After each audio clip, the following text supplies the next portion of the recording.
Chapter 27. Character is capital. Character is greater than any career. Manhood overtops all titles. Character is the greatest power in the world. Nothing can take its place. Talents cannot, genius cannot, education cannot, training cannot. The reputation of being absolutely square and clean and straight, of being a man whose word is his bond, is the finest recommendation.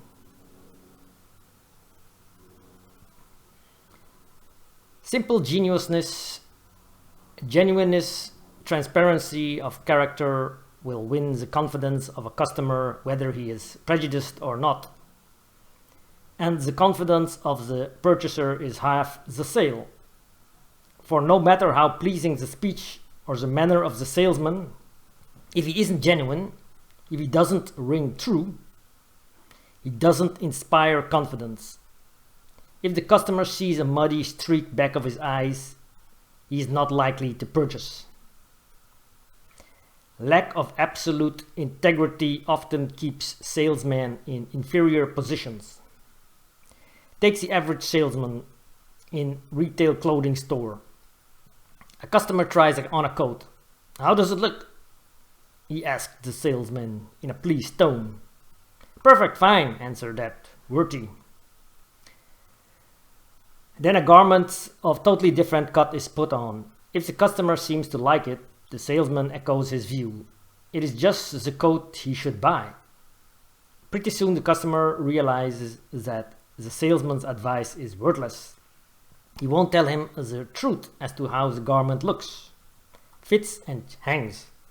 He is intent only on making a sale. When the customer sees this, naturally he will not buy there. He will go to another house or to a salesman who will tell him the truth, who will be honest with him. Sincerity, genuineness, transparency carry great weight with us all. Just think what it means to have everybody believe in you, to have everybody that has ever had any dealings with you feel that there is a man as clean as a hound's tooth and as straight as a die. No wavering, no shuffling, no sneaking, no apologizing, no streak of any kind in his honesty. You can always rely on his word. There is a young man who has nothing to cover up. He has no motive but to tell the truth. He doesn't have to cover up his tracks because he has lied once and must make his future conduct correspond. He knows that honesty needs no defense, no explanation. His character is transparent. One doesn't need to throw up guards against him. We all know what a comfort it is to do business with such a man who cannot be bought, who would feel insulted at the mere suggestion that any influence could swerve him a hair's breadth from the right. Is there anything grander than the man who stands foursquare to the world, who does not love money or influence as he loves his reputation, and who would rather be right than the president, or than be president? The salesman who has made such a reputation of never misrepresenting, never deceiving, never trying to cajole or over-influence, who never tries to sell a man what he knows he does not want, or what would not be good for him, who does not try to palm off out-of-season goods or cover up defects, is certainly a comfort and a treasure both to his employer and his customers.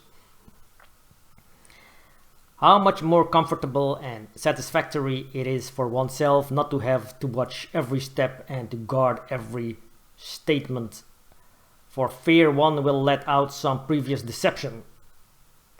How much easier and how much better it is to be honest than always to have to be on the lookout for discrepancies in one's statements,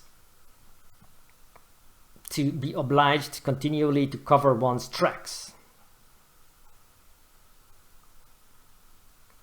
No training, no bluffing, no tricks will take the place of genuine sterling character, your prospect's instinct. If he is a sharp student of human nature, and most businessmen are, will very quickly tell him whether you are shamming an interest in him or whether it is genuine. He can tell whether you are pure gold or a base counterfeit, and if your character is unalloyed, you will establish a friendly relation with him, which will be of very great value. A good salesman will not fail to realize that the man he approaches has been swindled many times, and that a hooked trout is shy of new bait.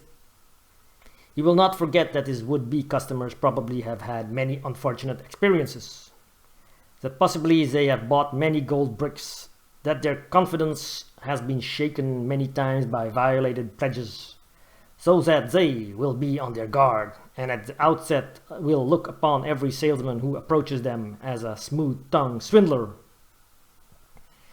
The experienced man knows that business chickens come home to roost, that a dishonest policy, any underhand business, any effort to take advantage will surely be a boomerang for the firm. It is only a question of time. Every misrepresentation, every mean transaction will sooner or later cost the firm a very dear. Remember that every sale you make is an advertisement that will either help or hinder your business. It is an advertisement of the character and general policy of your firm. It advertises the squareness, the honesty or the cunning, the trickery of the whole concern. In other words, the man you approach will get a pretty good idea of your firm, their policy and methods of doing business by the impression which you make on him. The man approach will get a pretty good idea of your firm, their policy and the methods of doing business by the impression which you make on him.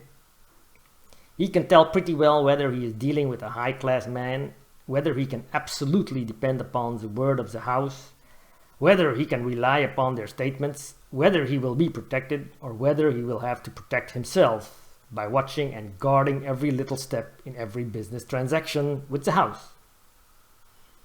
He can tell whether he can rely absolutely upon its doing the square thing by him or not. A company is judged by the man it keeps. The best salesmen today, besides making a study of their business, make a study of their customers and their wants. Many customers regard such salesmen as their business advisors, and they give them their confidence, knowing they will receive from them white treatment, that they will only sell them the merchandise which it is to their advantage to buy. After he has gained their confidence, it would be easy enough for the salesman to violate it and sell a much larger bill of goods than is to the advantage of the customer. But the modern salesman knows that this is a poor sort of business policy. The old-time method of holding up a customer when you get him for every dollar you can squeeze out of him and piling onto him just as many goods as he can be induced to take and at the biggest possible price has gone by forever. Well, that was chapter 28. Or 27. I will continue with chapter 28 in the next video. Check out mynewskin.nl and see you next time.